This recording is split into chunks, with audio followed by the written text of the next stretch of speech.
Hi guys, welcome to Creek Chat with Venkatesh. So Duleep Trophy first round matches చాలా ఇంట్రెస్టింగ్గా సాగినాయి. హరికృష్ణ అని ఒక మిత్రుడు నాకు వాట్సాప్లో షేర్ చేసిన దాని ప్రకారం ఏంటంటే India A versus B match బెంగళూరులో జరిగిన మ్యాచ్కి వ్యూవర్షిప్ జియో సినిమాలో 1 crore దాటిందని చెప్తున్నాడు. అదే కనుక నిజమైతే వండర్ఫుల్. ఒక డొమెస్టిక్ మ్యాచ్కి ఇంత ఆదరణ లభించి ఎంతమంది చూడడం సూపర్ కదా. క్రౌడ్ కూడా బాగా వచ్చారు. అనంతపూర్లో అయితే ఆ స్టేడియం నిండిపోయింది. ఇక చిన్నస్వామి స్టేడియం బెంగళూరులో సాధారణంగా డొమెస్టిక్ మ్యాచ్ రారు, కానీ ఇక్కడ because big stars are there మంచి క్రౌడ్ వచ్చింది. వాళ్ళు లోకల్ హీరో రాహుల్ రాహుల్ అని చాంట్ చేయడం కూడా మనకు వినిపించింది. సో ఎప్పుడైతే బీసీసీఐ ఒక కాన్సెప్ట్ తీసుకొచ్చిందో బిగ్ స్టార్స్ డొమెస్టిక్ మ్యాచ్లో ఆడతారు, ఇది బ్రహ్మాండంగా క్లిక్ అయింది. దీనివల్ల ఏదో ఈ టోర్నమెంట్కి అట్రాక్షన్ వస్తుందని కాదు, దీంట్లో బిగ్ స్టార్స్ ఆడడం వల్ల, మన ఇంటర్నేషనల్ స్టార్స్ ఆడడం వల్ల, స్పిన్ ఆడడం వల్ల వాళ్ళకున్న ఏదైనా లోపం కానీ మన ఇండియన్ పిచెస్ మీద డిఫరెంట్ కండిషన్లు ఆడడం అది కవర్ అవుతుంది ఒకటి. రెండోది ఏంటంటే అక్కడ పర్ఫామ్ చేసే యంగ్స్టర్స్ ఎవరైతే ఉన్నారో because of the quality of the opposition వాళ్ళ పర్ఫార్మెన్స్ హైలైట్ అవుతుంది because they are performing against bigger stars. So అందుకని ఇది భవిష్యత్తులో కూడా కంటిన్యూ అవ్వాలని మనం కోరుకుందాం. So far so good, so very very impressive. నిన్న ఒక మ్యాచ్ గురించి ఆల్రెడీ మాట్లాడుకున్నాం. ఆ మ్యాచ్ అనంతపూర్ మ్యాచ్ కంప్లీట్ అయిపోయింది. ఈరోజు 4th డే రోజున బెంగళూరులో జరిగిన ఇండియా ఏ వర్సెస్ బి మ్యాచ్లో బి టీం గెలిచింది ఏ టీం పైన 76 రన్స్తో బిగ్ మార్జిన్తో గెలిచింది. Thanks to Musheer Khan's big innings of 181. దానివల్ల వాళ్ళకి ఫస్ట్ ఇన్నింగ్స్లో మంచి లీడ్ వచ్చింది. సెకండ్ ఇన్నింగ్స్లో వాళ్ళు యాక్చువల్గా 184 మాత్రమే చేశారు. సో 275 అనే ఇంపోజింగ్ టార్గెట్ కనిపించింది ఫర్ అది ఏ టీం. దాంట్లో శుభ్మన్ గిల్, కేఎల్ రాహుల్, శుభం దుబే ఇలాంటి మంచి మంచి ఇంటర్నేషనల్ ప్లేయర్స్ ఉన్నా కూడా వాళ్ళు ఆ టార్గెట్ని రీచ్ కాలేకపోయారు. శుభ్మన్ గిల్ ఫస్ట్ వికెట్ పడిన తర్వాత శుభ్మన్తో పాటు ఎవరు రియాన్ పరాగ్ కలిసి మంచి అగ్రెసివ్గా స్టార్ట్ చేశారు. రియాన్ పరాగ్ అయితే 3 6లు కొట్టాడు, 172 స్ట్రైక్ రేట్తో 31 చేశాడు. ఈవెన్ శుభ్మన్ గిల్ కూడా started off well with couple of eye pleasing boundaries.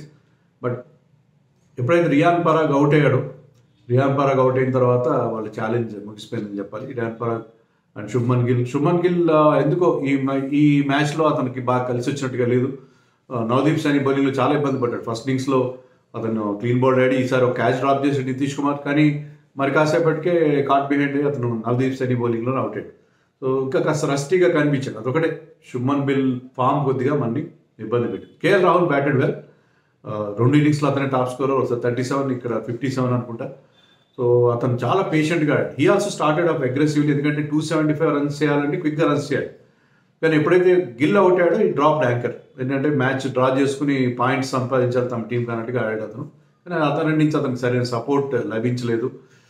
So but he was impressive. స్లోగా ఆడాడని చాలామంది భావిస్తారు. స్లోగా ఆడడం అంటే this is red ball cricket. ఇక్కడ స్లోగా ఆడా ఫాస్ట్గా ఆడాడు అకార్డింగ్ టు ద సిచ్యుయేషన్. అతను మంచి బ్యాటింగ్ ప్రాక్టీస్ దొరికింది. అతను తన టెస్ట్ మ్యాచ్ ఆడే ముందు పర్ఫెక్ట్గా అతనికి ఒక సెంటర్ వికెట్ ప్రాక్టీస్ దొరికిందని చెప్పచ్చు. So that way he has done well. So ఇక్కడ మనం చెప్పుకోవాల్సింది ఆకాశ్దీప్ పర్ఫార్మెన్స్ గురించి. ఇక్కడ మనం ఇప్పుడు మాట్లాడుకోవాల్సిన మ్యాచ్ ఎలా జరిగిందని కాకుండా Akashdeep got 5 wickets. Even though finished on the losing side. India A కాడిన అతను 184కి ఇండియా బీని సెకండ్ ఇన్నింగ్స్లో అవుట్ చేశారంటే అది ఆకాశ్దీప్. ఈరోజు మార్నింగ్ క్విక్గా వాళ్ళ ఇన్నింగ్స్ ముగిసేలా చేశాడు. ఒక బ్రిలియంట్ స్పెల్లో 3 wickets వెంటనే తీశాడు. ఫస్ట్ ఇన్నింగ్స్లో గాట్ 4 wickets. తర్వాత వీళ్ళ బ్యాటింగ్ చేసినప్పుడు కూడా సెకండ్ ఇన్నింగ్స్లో బ్యాటింగ్ చేసినప్పుడు 275 చేంజ్ చేసినప్పుడు ఈ హిట్ సమ్ లస్టీ బ్లోస్. 4 6లు కొట్టాడు, 2 4లు కొట్టాడు. ఫస్ట్ ఇన్నింగ్స్లో కూడా ఒక 6 ఒక 4 కొట్టాడు. సో బ్యాటింగ్ కూడా చేయగలని ప్రూవ్ చేశాడు. ఇదందరికీ ఏంటంటే ఇప్పుడు చాలా పెద్ద ఫాస్ట్ బౌలర్స్ మధ్య బ్రహ్మాండమైన పోటీ ఉంది. ఎందుకంటే some places are up for grabs in the Indian team. ఎందుకంటే అక్కడ బుమ్రా లేడు, షమీ లేడు, సిరాజ్ కూడా ఎప్పుడు ఎంతవరకు ఆడతాడు, ఎందుకంటే అతను కొద్దిగా ఫిట్గా లేడు. అతను కనిపిస్తున్నాడు, he was there with the team in Bengaluru. But అతను ఆడతాడో లేదో ఇంకా సందేహం, అతను పూర్తి ఫిట్నెస్ సాధించాడో లేదు. సో కాబట్టి ఫాస్ట్ బౌలర్స్కి అక్కడ బౌలర్తో ఆపర్చునిటీస్ ఉన్నాయి. దీంట్లో ఇక్కడ చాలామంది ఫాస్ట్ బౌలర్స్ ఇంప్రెస్ చేస్తారు. అనంతపూర్లో కానీ ఇక్కడ కానీ ఖలీల్ కావచ్చు, హర్షదీప్ కావచ్చు, అన్షుల్ కాంబోజ్, హర్షిత్ రాణా, ఆఫ్ కోర్స్ ముఖేష్ కుమార్ వీళ్ళందరూ కూడా, ముఖేష్ కుమార్ గారు, నవదీప్ సైని వీళ్ళందరూ ఇంప్రెస్ చేశారు. బట్ వీళ్ళందరిలోకి ముందు అనేది ఆకాశ్దీప్ ఆల్రెడీ మనకి ఈ ఏడాది బిగినింగ్లో ఇంగ్లాండ్తో జరిగిన రాంచీ టెస్ట్లో ఆడాడు. ఫస్ట్ స్పెల్ అద్భుతంగా స్టార్ట్ చేసి 3 వికెట్స్ తీశాడు. సెకండ్ ఇన్నింగ్స్లో బౌలింగ్ రాలేదు. తర్వాత అతను ఆ టెస్ట్ తర్వాత నెక్స్ట్ టెస్ట్లో అతనికి ఛాన్స్ కూడా రాలేదు ధర్మశాలలో. బట్ అతను ఖచ్చితంగా టెస్ట్ టీంలో ఉండేలాగా ఈ పర్ఫార్మెన్స్తో అతను తన ప్లేస్ని ఎన్ష్యూర్ చేసుకున్నాడు. I'm pretty sure that he will be there in the test 11 గురించి నేను రేపు అనౌన్స్ చేస్తానంటున్నా. రేపు పొద్దున వీడియో చేస్తాను. దాంట్లో టెస్ట్ 14 నాట్ 11 స్క్వాడ్ ఎలా ఉంటుంది అనేది నేను ఇచ్చే ప్రయత్నం చేస్తాను. బట్ ఆకాశ్దీప్ ఆల్మోస్ట్ తన బౌలింగ్తో కొంతవరకు బ్యాటింగ్తో టెస్ట్ టీంలో తన ప్లేస్ 11లో ఉంటాడో లేదు ఎవరు చెప్పలేదు, గ్యారంటీ చేసుకున్నాడేమో నాకు అనిపిస్తుంది. అండ్ సిరాజ్ కూడా ఆడకపోతే we can see both, Harshdeep and Akashdeep opening the bowling in the Chennai test against Bangladesh. దీప్ డ్యూ, హర్షదీప్ అండ్ ఆకాశ్దీప్ ఓపెన్ చేసే అవకాశం ఉంది. హర్షదీప్కి ఎక్కువ వికెట్లు రాలేదు, ఖలీల్కి వికెట్లు వచ్చాయి, ఎస్డయాల్కి వచ్చాయి లెఫ్ట్ ఆర్మ్ పేసర్స్లో అని మీరు అనొచ్చు. హర్షదీప్కి వికెట్స్ రాకపోయినా అతను చాలా మంచి బౌలింగ్ చేశాడు అనంతపూర్లో. అతను ఒకవైపు బ్యాట్స్మెన్ని సాఫ్టెన్ చేస్తే హర్షిత్ రాణాకి వికెట్ వచ్చాయి వాళ్ళ టీంలో. So Harshdeep bowled well.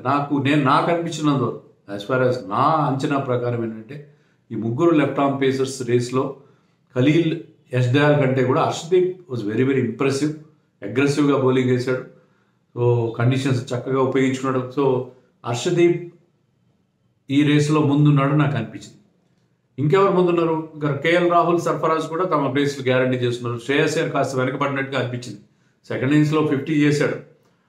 But still Shreyas Iyer కాస్త వెనకబడ్డాడేమో అని నాకైతే అనిపిస్తుంది. ఎందుకంటే వీళ్ళిద్దరూ ఖచ్చితంగా ఉంటారు. శ్రేయస్ అయ్యర్ ఉండేది లేదు, కొంచెం వరకు డౌట్గానే ఉంటుంది. అలాగే మరి వీళ్ళ సంగతి ఏంటి? ముషీర్ ఖాన్ అండ్ మానవ్ సుతార్, వీళ్ళకి ఇంకా టైం ఉంది, చాలా టైం ఉంది. బట్ వాళ్ళు సెలెక్టర్స్ రాడార్లో ఉంటారు. చాలా ఇంప్రెసివ్గా పర్ఫామ్ చేశారు. సో మనకి ఈ ఫస్ట్ రౌండ్ అయ్యేసరికి ఇంప్రెస్ చేసింది ఆకాశ్దీప్, మానవ్ సుతార్ అండ్ ముషీర్ ఖాన్. వీళ్ళు ముగ్గురే మనకి కొత్త కుర్రాళ్ళు బాగా ఇంప్రెసివ్గా పర్ఫామ్ చేసింది. అఫ్కోర్స్ సారాంశ్ జైన్ లాంటి వాళ్ళు కూడా బాగానే అనిపించారు. కానీ ప్రస్తుతానికైతే వీళ్ళు ముగ్గురే మనకి కనిపిస్తున్నారు. సో ఐ థింక్ ఈ రేస్లో వీళ్ళు కాస్త ముందుకు వచ్చారు. శుభ్మన్ గిల్కి అంత ఇంప్రెసివ్గా అతనికి ఈ అవుటింగ్ ఉపయోగపడలేదేమో అని నాకు అనిపించింది. బట్ మిగతా ఇండియన్ స్టార్స్లో మనకి చెప్పుకోవాల్సిన రిషబ్ పంత్ ఒక హాఫ్ సెంచరీ చేయడం కాకుండా కీపింగ్ కూడా ఎక్సలెంట్ కీపింగ్ చేశాడు. అతను కీపింగ్ చేయడంతో పాటు అతను very very chirpy behind the stumps. ముఖ్యంగా కుల్దీప్ యాదవ్ బ్యాటింగ్ చేస్తున్నప్పుడు అయితే సరదాగా అనుకోండి చాలా అతను కంటిన్యూస్గా చాటరింగ్ చేయడం అనేది మనం చూసాం. బట్ రిషబ్ పంత్ కీపింగ్ కానీ బ్యాటింగ్ కానీ, సో నాకైతే మొదటి నుంచి డౌట్ లేదు, ఖచ్చితంగా అతను he will be back in the squad. So తనకి చాలా రోజులుగా first class cricket, red ball cricket ఆడని ఆ లోటుని అతను పర్ఫెక్ట్గా భర్తీ చేసుకున్నాడు. సో మన ఇండియన్ స్టార్స్ విషయంలో డెఫినెట్గా కొంతమంది మేలు జరిగింది, కొంతమంది కొత్త స్టార్స్ ఐడెంటిఫై అయ్యారు. మ్యాచ్లు ఎలా జరిగాయి, ఎవరు గెలిచారు అనేది ఇమ్మెటీరియల్. ఇండియా ఏ గెలిచిందా, బి గెలిచిందా, సి గెలిచిందా, డి దాంట్లో మనకి అలాంటి అవకాశాలు లేవు. సో రేపు మార్నింగ్ టెస్ట్ టీమ్ ఎలా ఉండబోతుంది స్క్వాడ్ అనేది వీడియో చేస్తాను. ప్రస్తుతానికైతే ఆకాశ్దీప్ మాత్రం తన ప్లేస్ టెస్ట్ టీంలో పక్కా చేసుకున్నాడని చెప్పి I'm sticking my neck out and saying. చూద్దాం రేపేమవుతుంది.